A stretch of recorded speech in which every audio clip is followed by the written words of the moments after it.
Picture a world shrouded in mist and mystery, where the moors stretch endlessly, and grand, shadowy mansions hold secrets behind every locked door. Imagine a young girl whose spirit burns brighter than the grim landscapes that surround her, someone who quietly insists on dignity and independence in an era that would so often deny her both. This is the world of Jane Eyre, and at its core is a heroine whose journey from a tormented childhood to the brink of heartbreak and back again remains one of the most enduring stories in English literature. Charlotte Bronté's novel is at once a haunting Gothic romance, a coming-of-age tale, and a sharp social commentary. It unfolds over decades of Jane's life as she struggles against the constraints of her society, her own quiet fears, and the complicated yearnings of her passionate heart. To truly understand and appreciate Jane Eyre, we must follow Jane herself from her earliest days as an orphan child, isolated and unloved, right through to the moments when she must choose between duty and desire, morality and passion, self-respect, and the powerful bonds of love.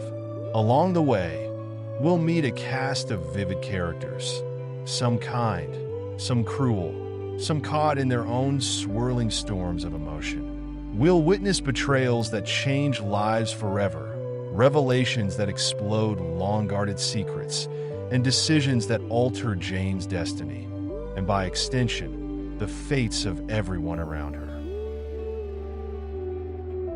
Our story begins in the austere elegance of Gateshead Hall, the home of the wealthy Reed family. It is a place of strict hierarchy and simmering resentments hidden behind proper Victorian manners. Here we find Jane Eyre as a young child, plain, slight, and set apart. She is not a servant, yet not quite accepted as a family member either, for she is an orphan, begrudgingly cared for by her wealthy Aunt Reed. From the outset, Jane is subjected to the cruelty of those who should have protected her. Mrs. Reed, stern and cold, views Jane as a burden. The Reed children, especially the spoiled and bullying John Reed, take every opportunity to torment and belittle her.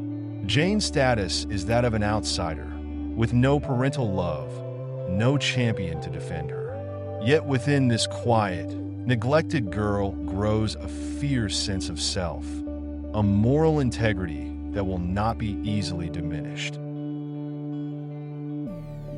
We see early glimpses of Jane's strength when, after being physically attacked by John Reed, she rebels. Instead of cowering, she speaks back, voicing her indignation at the injustice she suffers. This is startling in a Victorian child, especially a dependent orphan. Jane's resistance is punished by an ordeal. She is locked in the Red Room, a chilling, silent chamber rumored to be haunted by the ghost of Mr. Reed, her late uncle, the only Reed who had ever shown her kindness. In that lonely, terror-stricken night, Jane's young mind grapples with fear, guilt, and isolation. This experience cements her sense of being different, of needing to rely on her own strength. Yet it also sows within her the seeds of endurance and resilience.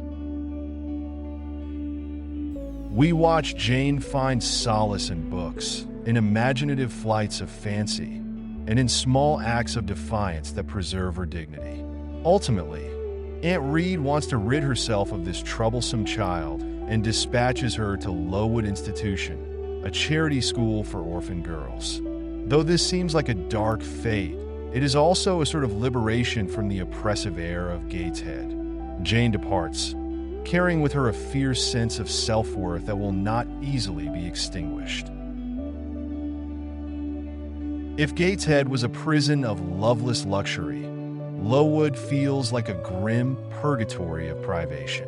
The institution stands in a remote, bleak landscape. It is led by Mr. Brocklehurst, a stern hypocrite who preaches Christian humility and austerity while living a comfortable life himself.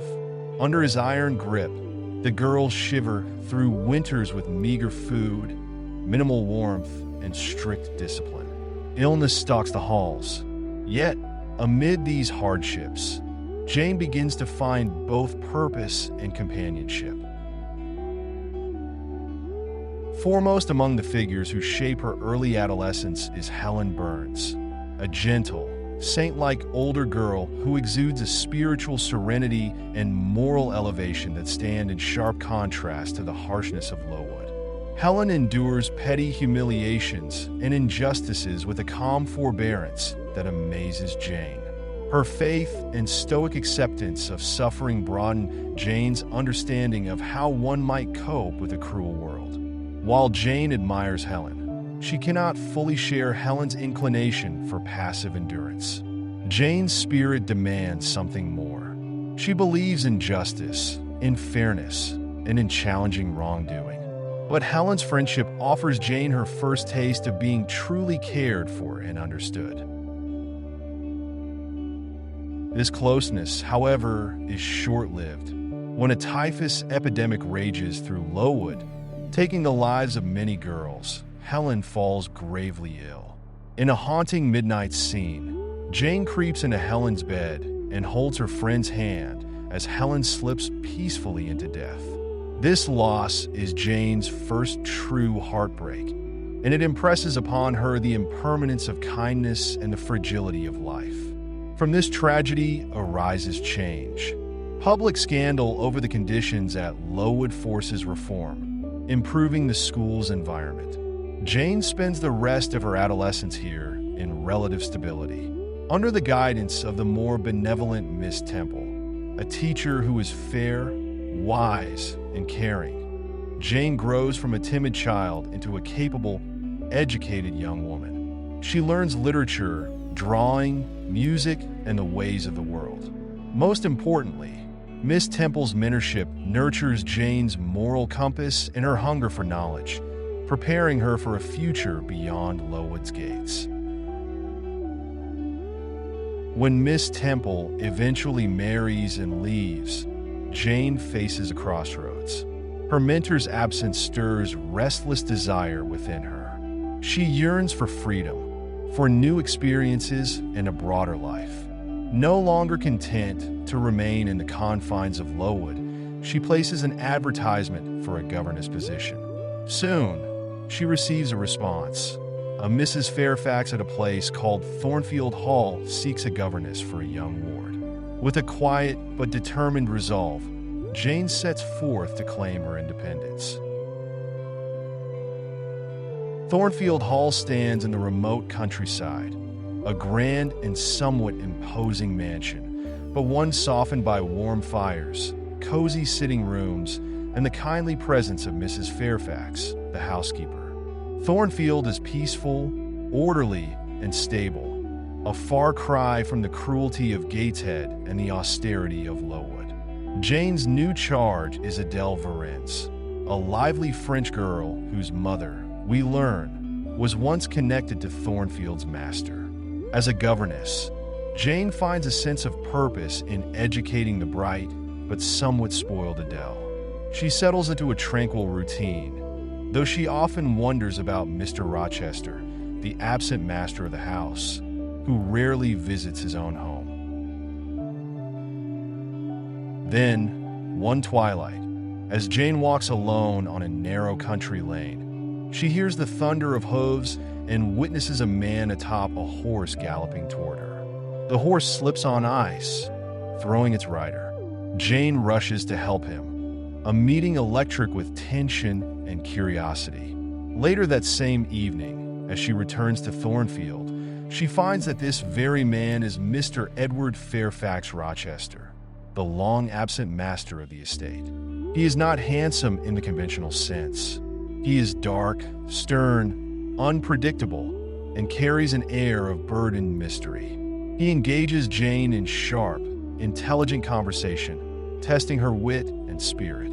From these first encounters, a dynamic crackles between them, an intellectual equality and a subtle emotional charge that Jane has never experienced before. As days turn into weeks, Mr. Rochester lingers at Thornfield, drawing Jane into long, late-night dialogues. He teases her, challenges her, and even confides hints of his troubled past. Jane, for her part, admires his intellect, his complexity, and his unexpected moments of kindness. Yet a mystery hovers over Thornfield. Strange laughter echoes in the halls at night. A fire inexplicably ignites in Mr. Rochester's bedroom, and Jane's courageous intervention saves his life. He brushes it off as an accident, implying that Grace Poole, a servant, is responsible. Jane senses deeper secrets swirling in the quiet corridors. Why does Mr. Rochester brood? Why does the upper floor sometimes ring with eerie sounds, whose presence is felt yet never fully revealed? Jane's emotional world grows complicated as she finds herself falling quietly, deeply in love with Mr. Rochester. She tries to keep her feelings hidden, reminding herself of the gulf that separates a wealthy master and a humble governess. Yet, it becomes evident that Rochester is drawn to her unique spirit and moral earnestness. This is not a superficial attraction. He seems to see in Jane an equal, someone who can spar with him intellectually, who is neither dazzled by his status nor cowed by his temper. But just as their unspoken bond strengthens, new impediments arise. Mr. Rochester suddenly welcomes the beautiful and aristocratic Blanche Ingram to Thornfield, along with a host of society guests. Blanche is poised, elegant, and rumored to be his future bride. Jane feels wounded and insignificant, her hopes seemingly dashed.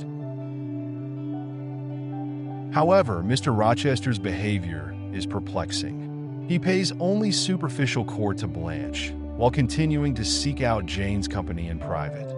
He then orchestrates a strange charade, a costumed gypsy fortune teller who singles Jane out and cryptically suggests that her hopes might not be in vain. Tension escalates further when a mysterious visitor arrives, Mr. Mason from the West Indies. In the dead of night, Jane is summoned by a frantic Rochester to help tend a wounded Mason, attacked under strange circumstances in Thornfield's attic. The puzzle grows more intricate. There is something or someone hidden above, a secret that threatens to destroy whatever happiness Jane might dream of. After Mason's swift departure, Mr. Rochester's mood grows more urgent. Finally, in the orchard garden, beneath the moonlight, he declares his love for Jane and asks her to marry him. Overcome with emotion and disbelief, Jane confesses her own love. In this moment, it is as though all barriers have fallen. The master and the governess stand as equals, two souls who recognize and cherish each other's worth. Jane's joy is profound. The next weeks are filled with lightness and plans for a future free from loneliness and want. Yet the very air hums with foreboding, as though happiness at Thornfield is too perfect to last. On the morning of the wedding, Jane's happiness brims to the surface.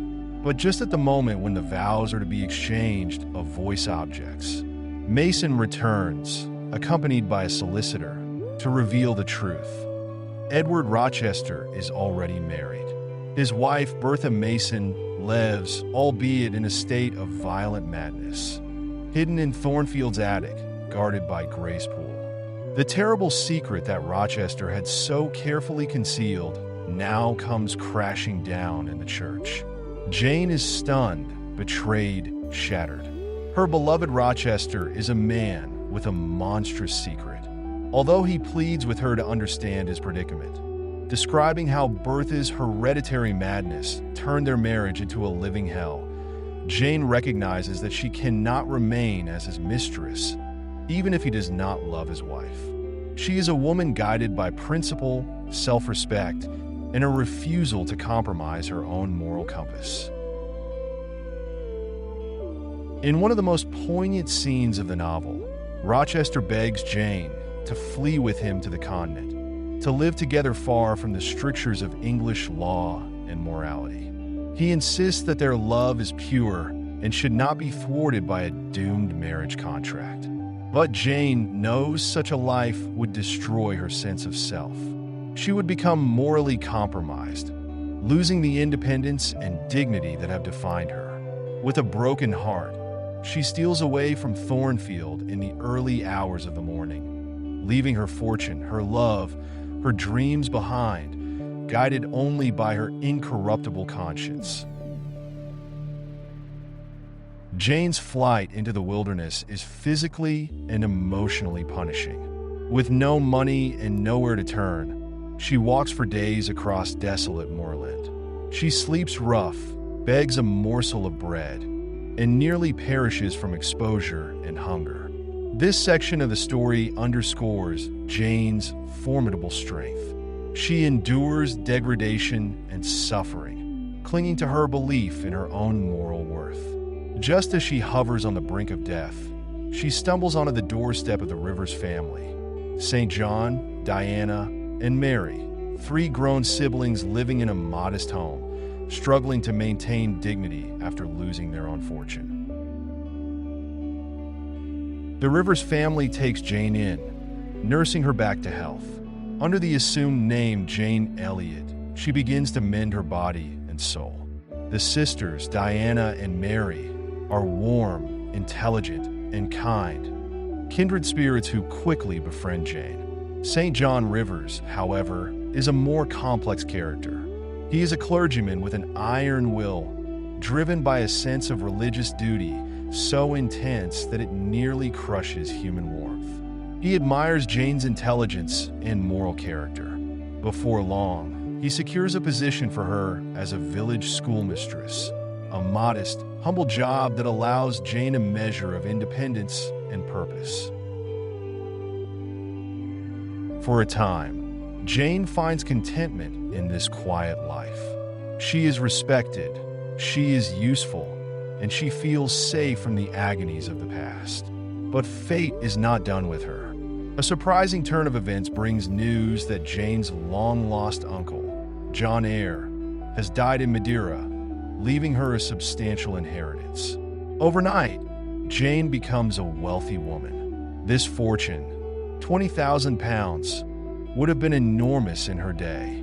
After a life of want and dependency, she now can stand truly on her own. Overjoyed by her good fortune, and touched by the kindness the Rivers family showed her when she had nothing, Jane proposes to share the inheritance equally with her newfound cousins. In doing so, she secures for all of them a measure of comfort and financial stability. The Rivers sisters are delighted, but St. John is more reserved. He seems distracted, focused on his grand ambitions to become a missionary in India. And now, with Jane's newfound wealth and freedom, he sees a potential partner in his holy cause. St. John begins to pressure Jane to marry him and accompany him to India. He admires her strength and believes she could be a useful helpmate in his missionary work. But he does not love her, not in the passionate, all-consuming way Jane once knew. His love is cold, calculated, devoid of personal warmth. He offers Jane a life of duty, sacrifice, and relentless toil, stripped of the emotional fulfillment she craves. Jane nearly yields out of a sense of moral obligation and familial gratitude, but her heart rebels. She knows that to marry without love, to tie herself to a man whose stern will would eclipse her spirit, would be a betrayal of everything she stands for. At the height of this inner conflict, Jane experiences a supernatural moment. She seems to hear Rochester's voice calling her name across the moors. It is as if their souls are still bound, separated by distance but not by feeling. This eerie call reinvigorates her resolve. She refuses St. John's proposal. She cannot relinquish her free will and her capacity for love. Something in her knows she must return to Thornfield to discover what has become of the man who still haunts her heart. With quiet determination, Jane leaves the river's home and journeys back to Thornfield. She returns expecting uncertainty, fearing what she might find. The sight that greets her is devastating. Thornfield Hall is a blackened ruin. The once grand mansion is now a charred shell, scorched beams and crumbled walls open to the sky. Jane's horror is complete when she learns from the locals what has happened. Bertha Mason, the mad wife, set the house on fire. In a desperate scene, Mr. Rochester tried to save all within, servants, Adele, and even his deranged wife. He succeeded in rescuing the household, but when he attempted to save Bertha, she leapt from the roof to her death. Rochester survived, but at a terrible cost. He lost one of his hands and his eyesight in the inferno. He now lives at Ferndean, a secluded manor house deep in the woods, blind, maimed, and brooding, cut off from the world. Jane's heart aches with compassion and love. She goes to Ferndean and observes Rochester secretly at first. She sees a changed man, no longer arrogant and imposing, but humbled, wounded, and sorrowful. His fierce independence is compromised by blindness. He relies on others in a way he never could have imagined. When Jane steps forward and speaks to him, the shock and joy he feels are immeasurable. He cannot see her, but he recognizes her voice. He fears it might be a cruel trick of his mind, yet her presence is undeniable.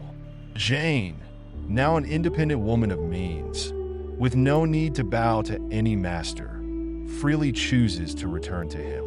Their conversation crackles with the intensity of reunited lovers who have suffered long and deeply.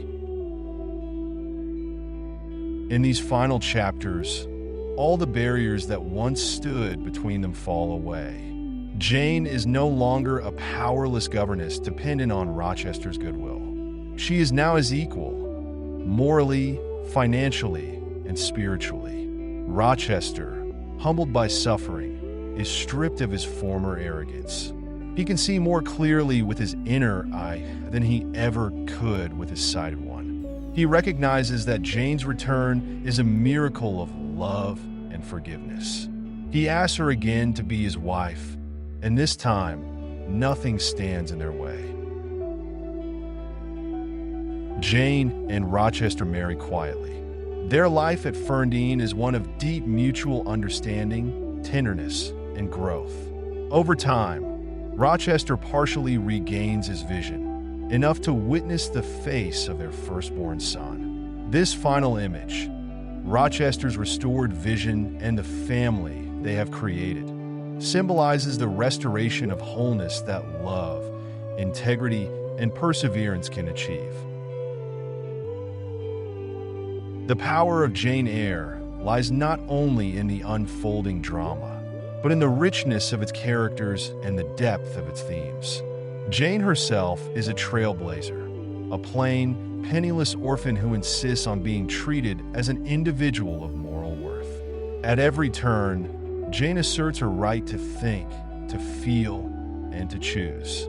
She rejects the idea that her destiny should be dictated by social class, gender, or wealth. Instead, her choices reflect a fierce commitment to ethical principles, equality, honesty, respect for herself and others, and a desire for genuine emotional connection, not surface-level propriety. Mr. Rochester is a man burdened by a tragic secret and a tortured conscience. His outward brusqueness conceals a longing for redemption and love.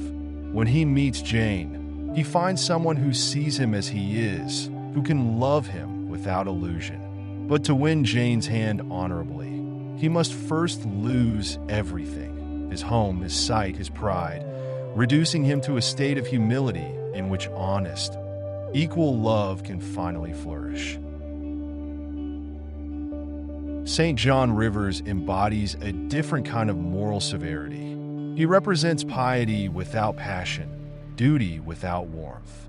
While not malicious, he is relentless and rigid, showing how religion or moral zeal can become oppressive if it denies human nature and the genuine bonds of affection. Helen Burns, by contrast, represents a gentle, forgiving spirituality that contrasts with the harshness of the world around her. Miss Temple and the River Sisters show us that kindness, education, and empathy can exist even within the strict confines of Victorian society. The Reed family and the conditions at Lowood Institution highlight the cruelty and hypocrisy of a world that punishes the powerless, while Thornfield's Gothic atmosphere and Hidden Attic Wife dramatize the era's anxieties about mental illness, marriage, and colonial exploitation, as Bertha's background in the West Indies hints at complicated colonial legacies. Throughout the novel, Jane's journey addresses timeless themes: the struggle for self-respect, the conflict between passion and morality, the need for authentic human connection over superficial social convention. The narrative probes questions about what it means to be a moral person when society's rules often seem unjust, how to remain true to oneself while loving another, and how to forge an identity that transcends the shackles of class and gender expectations. The England of Jane Eyre is a landscape of extremes. We have the comfortless splendor of Gateshead, where wealth and privilege fail to produce kindness. There is Lowood's harsh environment, which tests Jane's resilience but also fosters her moral growth. The windswept moors surrounding Thornfield create a moody backdrop where passion and mystery seem to ferment. Thornfield itself, with its quiet corridors, flickering candlelight, and secret attic, evokes the Gothic tradition, an environment ripe for whispered laughter, sudden fires, and passionate midnight confessions.